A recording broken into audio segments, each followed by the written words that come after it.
आज की कहानी को सब्सक्राइब करें और बेल आइकन को दबाना बिल्कुल भी ना भूलें।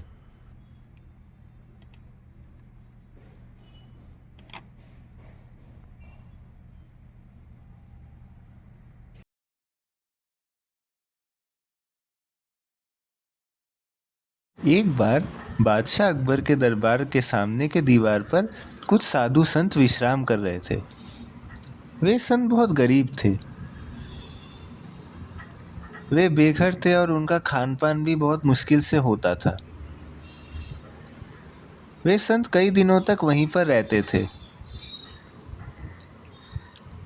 एक बार बादशाह अकबर ने उस दीवार पर उन संतों को बैठे हुए देख लिया था।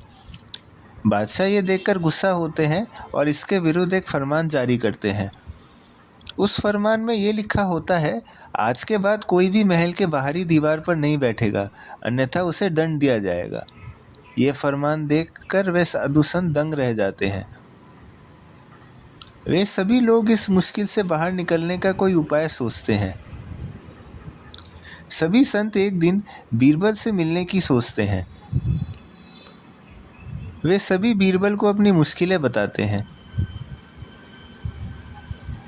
संत अपनी मजबूरी बीरबल को बताते हैं और कैसे उन सभी को प्राचीर से भगा दिया वे बीरबल को बताते हैं। बीरबल उन साधुओं को चिंता ना करने तथा यहाँ से बाहर निकलने का कोई उपाय बताता है। कुछ दिनों के बाद बीरबल एक भिखारी के वेश में प्रकट होकर उस प्राचीर पर जाकर बैठता है। बादशाह अकबर देखता है और उसके निकट जाता है। वे उस भिखारी से पूछते हैं, तुम यहाँ किसके कहने पर बैठे हुए हो? मैंने यहाँ ना बैठने पर एक फरमान जारी किया था, इसके बाद भी तुम यहाँ पर बैठे हो? तब वह भिखारी बादशाह अकबर से पूछता है, महाराज ये बताइए ये महल किसका है? अकबर बोलता है, ये मेरे पिता हुमायूं का है। फिर वह भिखारी उससे पूछता है, उससे पहले इस महल का हकदार कौन था? बादशाह उत्तर देता है, ये मेरे दादा बाबर की है। वह भिखारी दोबारा उनसे पूछता है, उनसे पहले ये किनका था? बादशाह उत्तर देता है, ये मेरे परदादा इब्राहिम लोदी की है।